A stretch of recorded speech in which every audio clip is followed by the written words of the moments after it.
Brian, how are you? I'm good with the latest in the news. Breaking news from Okeechobee, Florida. We got Joe Varnadori. Florida. By golly, that's right, man. So, Brian, some great stuff in the news today. Want to get through this so we can get our guest in here today. So, Fed's reverse repo program sees demand soar to just under $1 trillion overnight. This came out last Friday.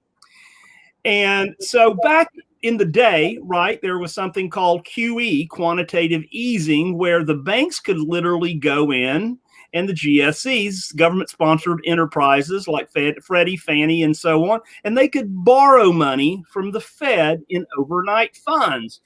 Well, Brian, today, or actually last Friday, looks like markets are flush with cash. So here's what it looks like. Overnight demand for the Fed's reverse repo program reached a record of $991.9 billion, meaning that 90 counterparties, banks, U.S. housing giants, Fannie, Freddie, and money market funds, they have an overabundance of cash, so they park it with the Fed in overnight funds, and they earn 0.5% on that money overnight, right? And Brian, we've been talking since really last summer when it came out that there was almost 4.8 trillion sitting in money market funds, right? And so this it's gone down a little bit now. But earlier in June, the demand for this facility reached 775.8 billion, and then continued to climb to the $1 trillion mark.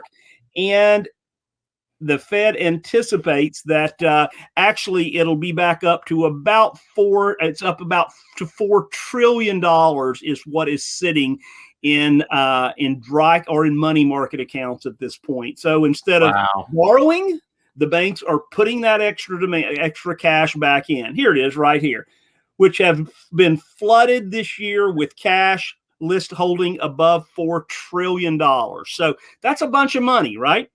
Absolutely. And then lumber prices dive more than 40% in June, biggest monthly drop on record. Lumber prices fell 40% in June. Dating back, they haven't been that low since 1978. And good news is, that it went from a high of, 1670, 50 per thousand board feet. And right now, and you see where the high was here in May. And right now it's sitting at about $710 a board foot. So lumber prices are finally heading down, as it says right here. The great lumber bubble of 2021 has popped. So that is the news today. And, we've been talking about this, about the dry cash sitting around, between money sitting in money market accounts and money sitting in self-directed IRA accounts, and the markets are flush with cash.